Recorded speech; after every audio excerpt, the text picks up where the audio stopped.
अपने पति के साथ, जिस पत्नी का नाम करवा था, पत्नी का नाम करवा था और पत्नी दोनों एक नदी के किनारे एक छोटे से गांव में रहते थे। छोटे से गांव में अपना जीवन व्यतीत करते थे। एक दिन की बात है, वह पति उसका नदी में स्नान करने के लिए जाता है। जब नदी में स्नान कर रहा होता है, तभी अचानक एक मगरमच्छ आता है और उसके पैर को जोर से काटने लगता है, पकड़ लेता है। मतलब वो मगरमच्छ उसको खाने की सोचता है कि मैं इसको खा लूंगा, हमारा ये भोजन है। तब वह जोर जोर चिल्लाता है, करवा करवा, जोर से। उसकी पत्नी का नाम करवा था, इसलिए करवा करवा चिल्ला रहा था।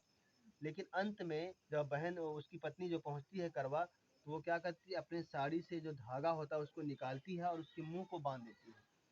बांधने के पश्चात वो क्या करती है, चल देती है यमराज के पास। बोलती है कि हे यमदेव, मेरे पति को मगरमच्छ खाने वाला है और वह उनके जीवन को हरने वाला है, मतलब उनको मौत के घाट उतार देने वाला है। ऐसा सुनते ही यमराज बोले कि आपकी पत्नी की अभी उम्र बहुत है, वह उनकी उम्र अभी पूरी नहीं हुई है।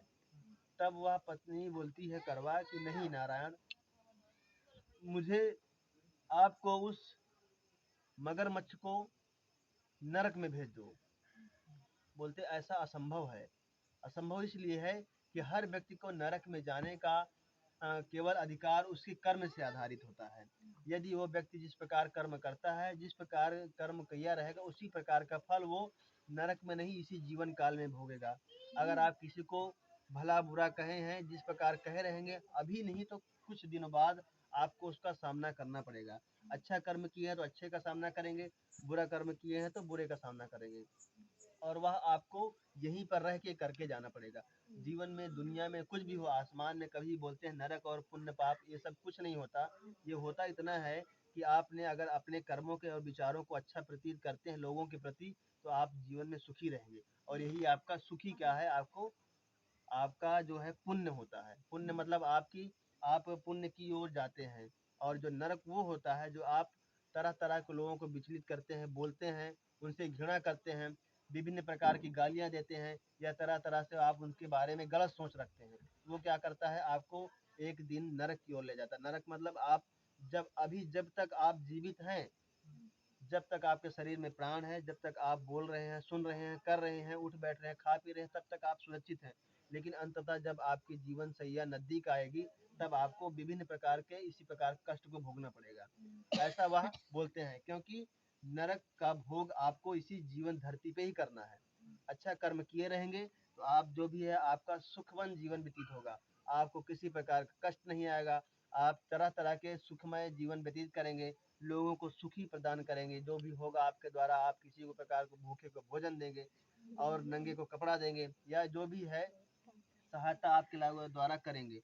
लेकिन अगर आपने किसी को चलते हुए राही को गाली दे रहे हैं, बिना मतलब के बोल रहे हैं, आते जाते जानवरों को बिना मतलब लाठी डंडा से फेंक के मार रहे हैं, ये सभी चीजें क्या है, आपको नर की ओर ले जाता है। और वो क्या होता है, आप जब वृद्धावस्था की ओर जाते हैं, नहीं भी जाते हैं, तभी किसी न किसी रूप में आ जाता है। आता इस प्रकार है, आपके शरीर को नुकसान पहुंचाएगा, आप बीमार होंगे, आप तरह तरह के आपके शरीर के अंग क्षति होंगे, टूटेंगे, या कुछ भी होगा।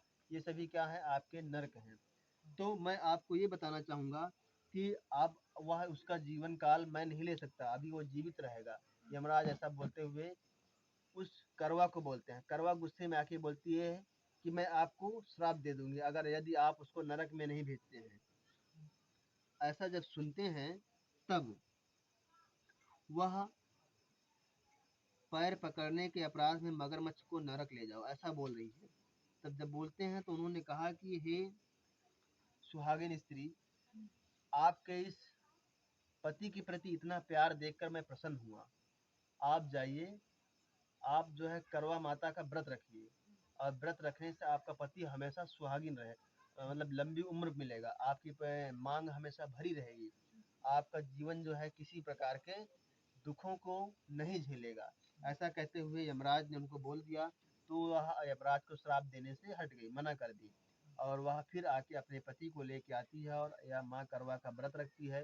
व्रत रखने के पश्चात वह चंद्रदेव को दर्शन करके अपने पति को चंद्रदेव के माध्यम के छलनी के माध्यम से देखती हुई व्रत को तोड़ती है। कुछ मीठा मिष्ठान पति के मुंह में डालती है और जल का निवाला उनके मुंह में डालती है, और स्वयं भी लेती है और उनको भी देती है। इस प्रकार अपने व्रत को तोड़ती है। तो यहाँ से आपका चतुर्थ और लास्ट अध्याय कथा समाप्त होती है। आप एक